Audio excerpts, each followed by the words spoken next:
If you think November means the end of gardening, think again. This is actually one of the most important months for real gardeners.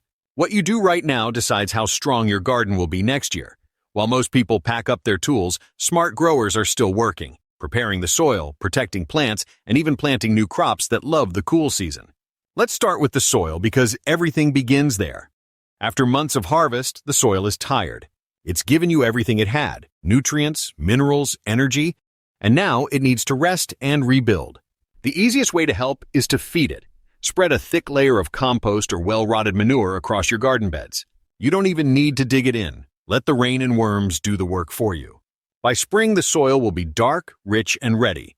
Another great move for November is sowing cover crops.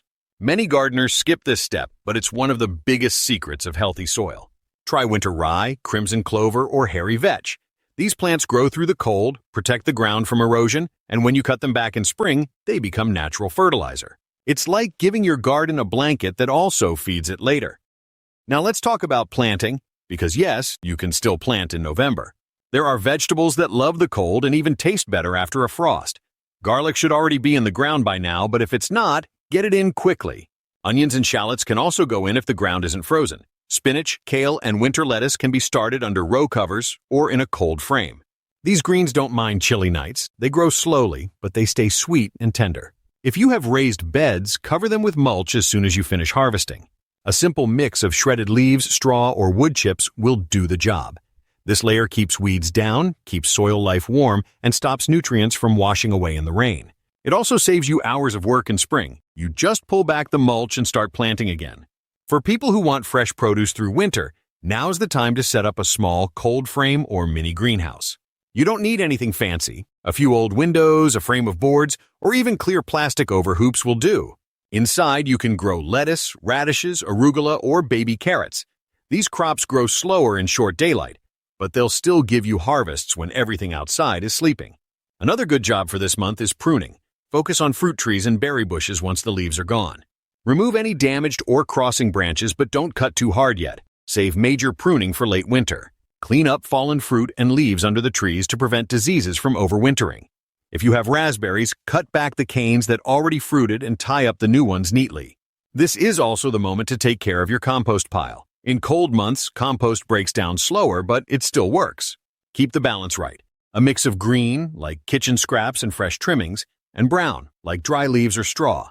Turn it once before heavy frost and cover it with a tarp if you expect a lot of rain. A healthy compost pile in November means free fertilizer waiting for you in spring. Don't forget about perennials. Strawberries, asparagus, rhubarb, they all appreciate a bit of protection. Cut back old growth and cover the crowns with mulch or straw. For herbs, bring tender ones like basil or parsley indoors before frost hits, but hardy herbs like thyme, sage, and rosemary can stay outside. Just make sure they have good drainage so roots don't rot. If you're gardening in containers or on a balcony, November is a great time to regroup. Empty dead plants, refresh the soil, and plant hardy greens like spinach or chard in pots. You can also bring containers close to the house wall for warmth or cover them with fleece on frosty nights. Many balcony gardeners grow food all winter just by protecting pots from wind and adding a bit of extra light. And don't underestimate indoor growing. Windowsills and kitchen counters can become small gardens of their own.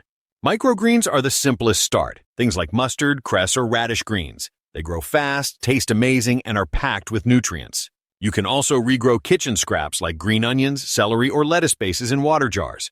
It's free food that feels like magic. Watering changes this time of year too. Even though it's cooler, plants still need moisture, especially evergreens and overwintering crops. Water deeply before the ground freezes, so roots go into winter well hydrated. Then reduce watering, but don't let containers dry completely. The goal is steady moisture, not soggy soil. If you live in a place where winters get harsh, this is also the right time to protect what you've worked for all season. Use row covers, straw, or even old blankets over garden beds during extreme cold. Wrap young trees with burlap to stop sun scald and windburn. These small steps save months of effort and keep your garden alive until spring. One more thing most people forget: clean your tools. Take a few minutes to wash, sharpen, and oil everything before storing. A little care now means no rust, no frustration, and ready-to-go tools when planting season returns. And while everything slows down outside, November is the perfect moment to plan ahead. Go through your notes or photos from this season. What worked well? Which plants struggled? Make a list while it's still fresh in your mind. Order seed catalogs, check for new varieties, and dream a bit. Because every great garden starts in winter, long before you touch the soil. Gardening in November isn't about endings. It's about preparation, protection, and patience. The work you do now sets the foundation for the year ahead. Feed your soil, care for your perennials, and keep a little green life growing indoors. That's how real gardeners think. Always one season ahead, always learning from the last. Winter doesn't stop real gardeners. It just changes the way they grow. When the days get shorter and the nights colder, your garden can move indoors or under cover. With a bit of creativity, you can still harvest something fresh every week. One of the easiest ways to keep growing through winter is by setting up a small greenhouse, or even a simple tunnel made from hoops and plastic. These mini shelters trap warmth and protect plants from frost. Inside them, you can keep cold, hardy crops alive for months. Spinach, machi, winter lettuce, radishes, carrots, and Asian greens like pak choi or tatsoi. They don't need much heat or light, just protection from freezing wind. Even in freezing weather, the temperature inside a tunnel can be several degrees higher than outside, enough to keep growth steady. If you have space for a small greenhouse, try growing early spring crops now. Sow peas, onions, broad beans in trays. They'll germinate slowly, but by the time spring light returns, they'll be strong and ready to plant out. This gives you a head start when everyone else is just opening their seed packets. Inside the house, grow lights can make all the difference. Modern LED grow lights use little power and give the full light spectrum plants need. Place them about 30 centimeters above the leaves and keep them on for 12 to 14 hours a day. This simple setup can turn any spare shelf into a productive mini farm. You can grow herbs, baby greens, or even small peppers and tomatoes indoors if the light and warmth stay consistent. Microgreens are one of the smartest choices for indoor growing.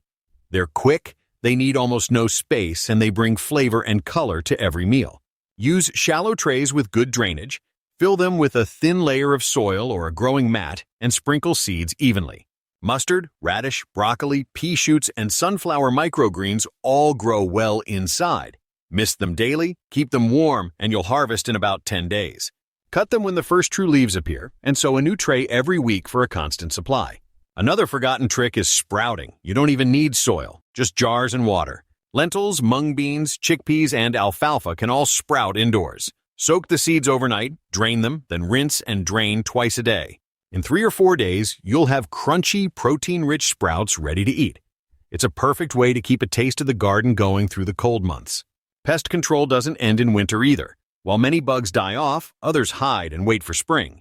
Before storing tools, pots, or seed trays, give everything a good clean. Brush off soil, rinse with water and a little vinegar, and let them dry completely. In greenhouses or tunnels, check corners and under benches for aphid colonies or spider mites. They love warm, still air. Keep ventilation good even in cold weather and remove dead leaves or debris quickly. Healthy air means fewer problems later. Storing your harvest properly also matters now. Root crops like carrots, beets, and turnips keep for months if you store them right. Brush off excess soil, but don't wash them and place them in boxes of damp sand or sawdust in a cool place. Potatoes prefer dry storage and darkness. Light causes green spots and bitterness. Onions and garlic last longest when hung in mesh bags somewhere dry and cold but not freezing. Preserving herbs is another small task that pays off later. If you still have thyme, oregano, or rosemary growing, cut sprigs and hang them in a dry, warm spot indoors. Once they're crisp, crumble them into jars. Dried herbs keep their flavor for months, and it feels good to season winter dishes with something you grew yourself. Winter is also the time for maintenance. Clean greenhouse glass to let in every bit of sunlight. Check your watering systems and fix any leaks now rather than in spring. Sharpen pruners and shovels. Oil the wooden handles. These quiet months are perfect for getting everything ready without the rush of the busy season. For those who love planning, winter is when you shape the next year's success. Go through seed catalogs and look for varieties that match your space and climate. Try at least one new crop each season, something that excites you. Maybe it's a new tomato type, a climbing bean, or a rare herb. The best gardeners are always curious. Crop rotation planning also belongs here. Don't plant the same family in the same spot every year. Move your tomatoes, peppers, and potatoes to a different bed next season to reduce pests and disease. Rotate leafy crops, roots, and legumes in cycles. It keeps the soil balanced and strong. This season is also ideal for building new raised beds or improving old ones. Use scrap wood, recycled bricks, or metal frames if you have them. Fill with layers, twigs and compost at the bottom, soil on top. It's cheaper and builds better drainage. Raised beds warm up faster in spring and stay productive longer into autumn. If you keep compost bins, check for signs of wildlife nesting inside. Mice and voles sometimes move in for warmth. Stir the pile gently and secure lids. Add shredded cardboard or dry leaves if it looks too wet, and kitchen scraps if it's too dry. Even though decomposition slows in cold weather, the microbes still work. Covering the pile with an old carpet or tarp helps it keep heat and moisture. Winter is also the perfect time to test your soil. Many gardeners skip this, but it's one of the smartest things you can do. A simple soil test kit tells you the pH and main nutrient levels. Knowing whether your soil is acidic or alkaline helps you plan what to plant where. It also shows if you need more compost, lime, or organic fertilizer in spring. And while you wait for longer days, keep some green life close. Indoor plants do more than decorate. They clean the air and lift your mood. Herbs like mint, basil, and chives grow well on sunny windowsills. If you have grow lights, try small chilies or dwarf tomatoes. Taking care of even a few plants through winter keeps your hands connected to the soil and your spirit steady. Finally, remember that gardening doesn't stop when the weather turns cold. It just moves into a different rhythm. The quiet months teach patience, observation, and care. Every small action now, a cleaned tool, a mulched bed, a tray of seedlings, is a promise to the season ahead. When spring returns, your garden will thank you. The soil will be ready, the tools sharp, the plans clear. If you found these tips useful, remember that real gardening is all about sharing knowledge and helping each other grow. So, if you learned something new today, tap the thanks button, leave a comment about what you're planting this winter, and share the video with another gardener.